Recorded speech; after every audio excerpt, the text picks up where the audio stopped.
Living next to your rival could sharpen your aim or give him a clean shot at you. For Elias Blackwood, a man who had spent his life dodging commitments, his late uncle had taken careful aim from beyond the grave and fired straight through his easy plans.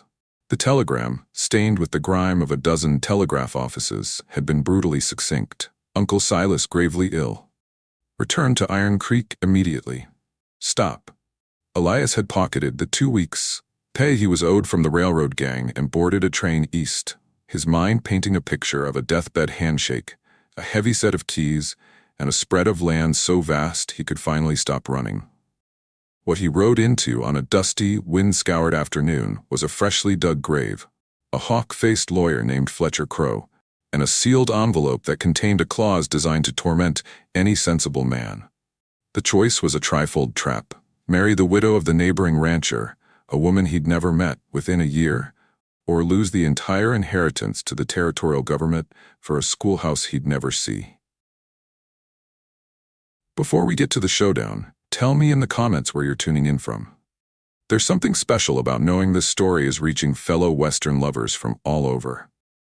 And if you love a tale where love is a battlefield forged in fire, hit that subscribe button. Tomorrow, I'm sharing a story about a runaway bride and an outlaw that will knock your boots clean off. The Wyoming wind, that ceaseless entity, carried grit and a profound sense of disappointment as Elias Blackwood stood before the granite headstone of Silas Josiah Vance.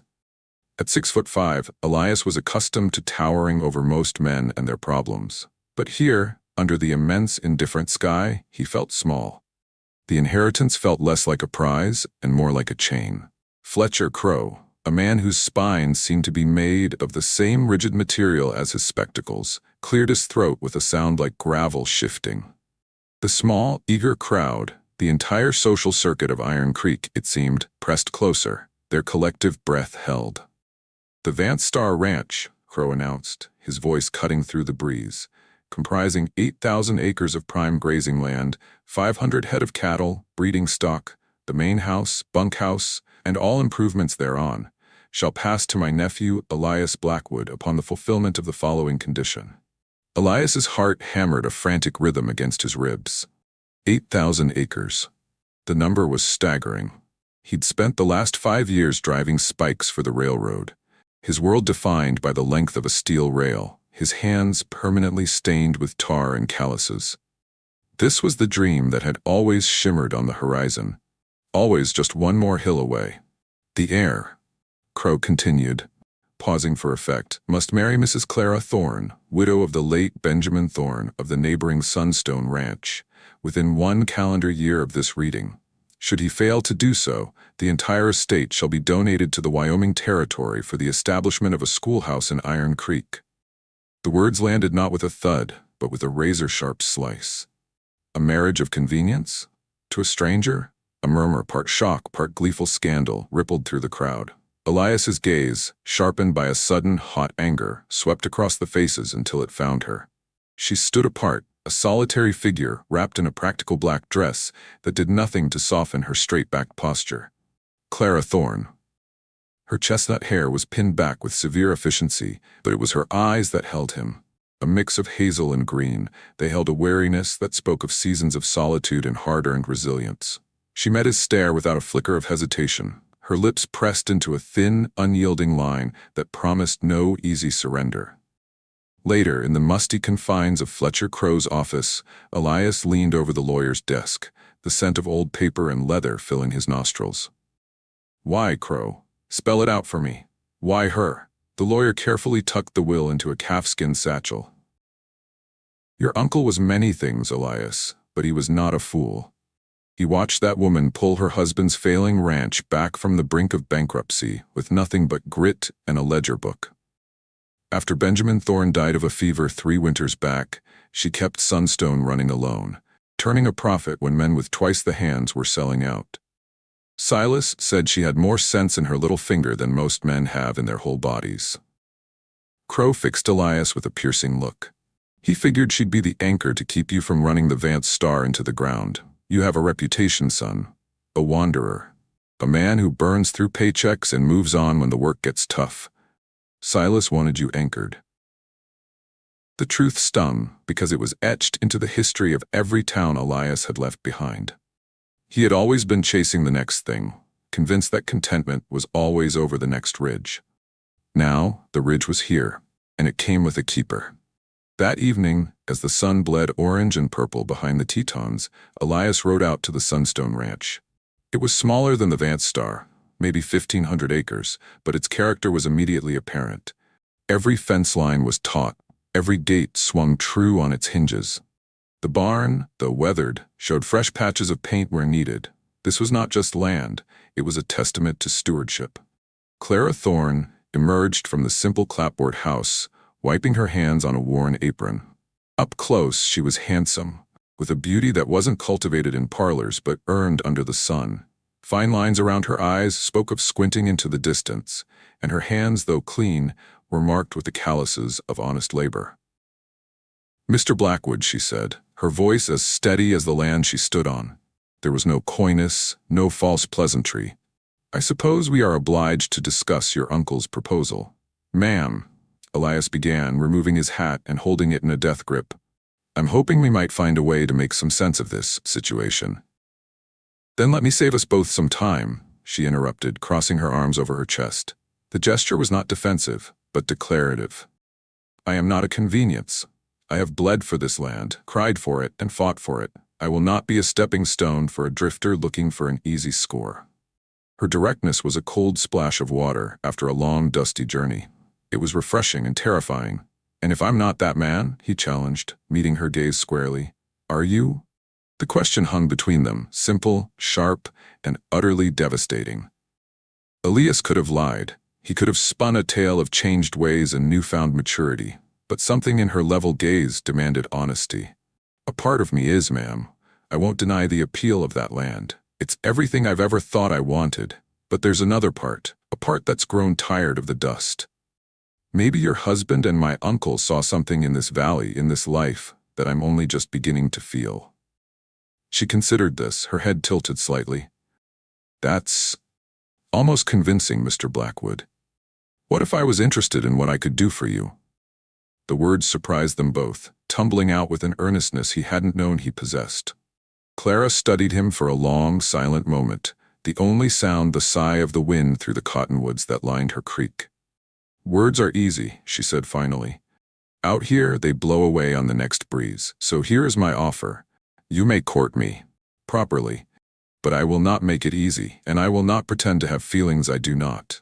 If you want a wife who will swoon at your sighs and laugh at your jokes, you should start looking elsewhere." She took a step back toward her house, then paused, looking back over her shoulder. "But if you truly want a partner—" A true, albeit small smile touched her lips, transforming her face. "Then you'd better prove you can keep up. Could you marry a stranger for land? Does practicality ever pave the way to true love? Share your thoughts in the comments below. I read every single one." The next morning, Elias arrived at the Sunstone Ranch before the sun had crested the eastern hills. He came not with flowers, but wearing his oldest work clothes and a wagon loaded with fence posts, wire, and tools. He went straight to the north pasture, to a long section of sagging fence he had noted the day before. The rhythmic thump-thump-thump of his mallet was the first sound of the day. Clara emerged from the barn, a milk pail in her hand, her expression shifting from curiosity to surprise, and finally to deep suspicion. "Mr. Blackwood, what is all this?" He didn't stop working. "This fence won't fix itself," he replied, hefting a new post into the waiting hole. "Seems to me, ma'am, that if courtship is meant to lead to a shared life, it ought to be about more than pretty words on a porch. A man who wants to share your life should be willing to share your work." He worked through the morning, his movements efficient and practiced. By noon, he had replaced a dozen posts and strung new wire along 50 yards. Clara appeared again, this time with a tin cup of cool water and a thick slice of cornbread wrapped in a cloth. She set it on a fence post without a word, but she stayed, leaning against the rails, her arms crossed as she watched him. "You know what you're doing," she stated, a note of reluctant approval in her voice.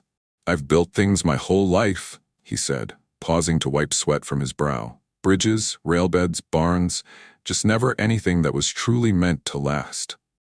He met her gaze across the top of the fence, the Wyoming sun framing her in a halo of light. "I'm thinking I'd like to try building something that does."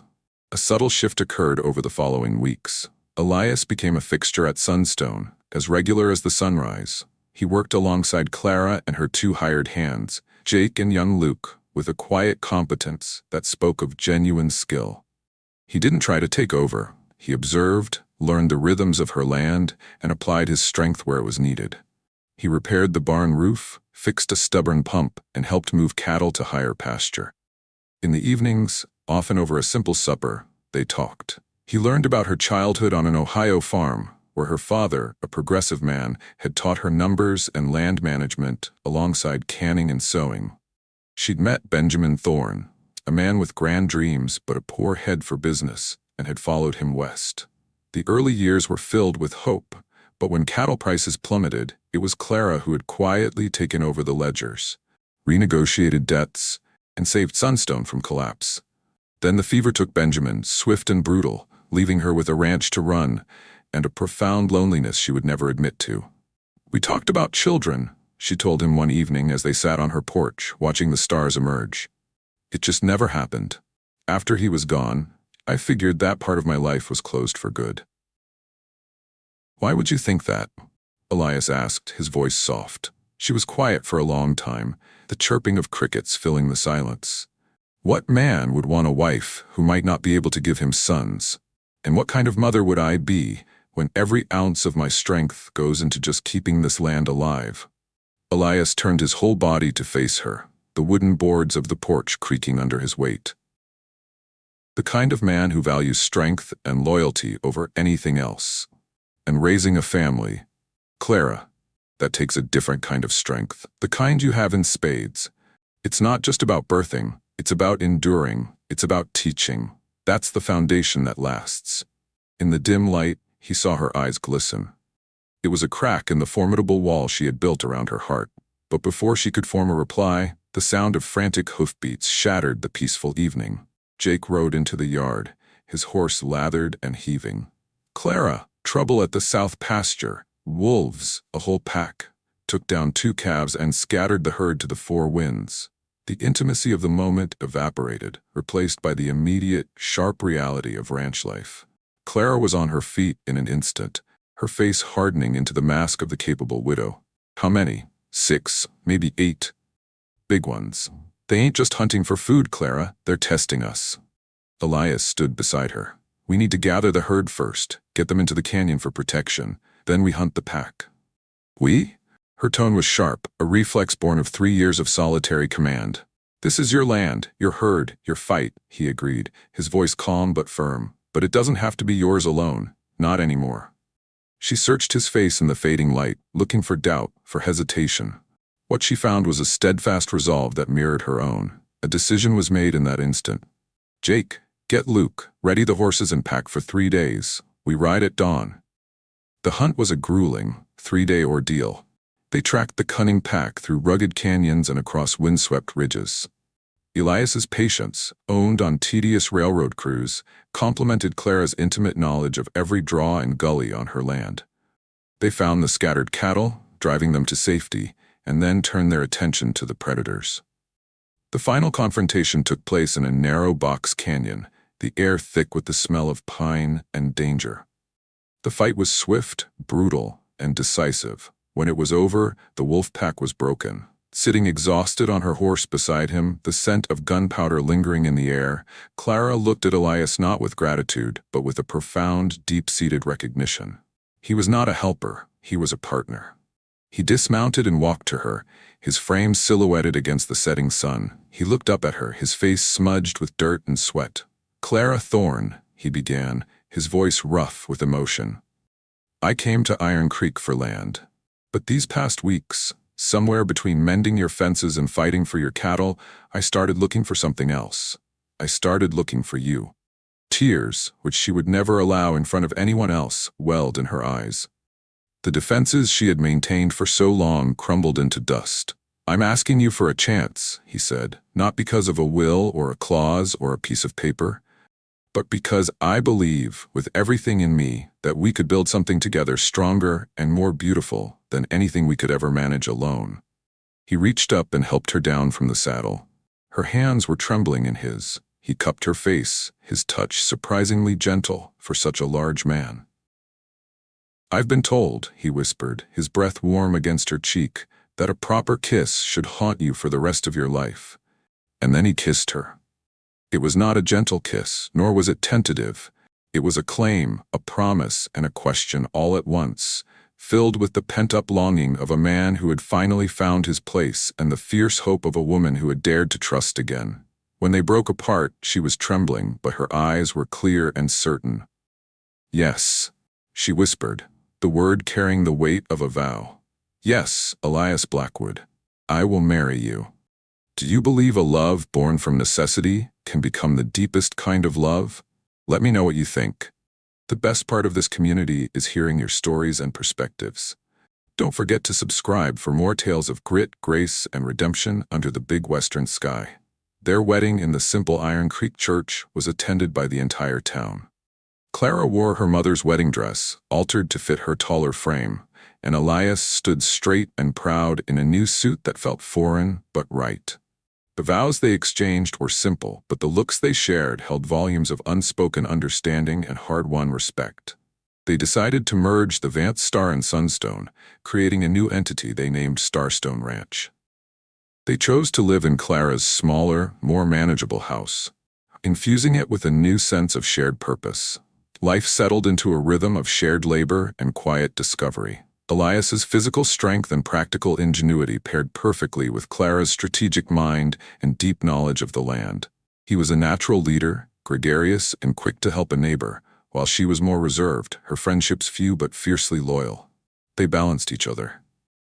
Then, as autumn began to paint the aspens gold, Clara started feeling unwell. At first, she blamed it on fatigue or something she'd eaten. But when she fainted one morning while carrying water from the well, Elias, his face pale with fear, rode hell for leather to fetch the town's doctor.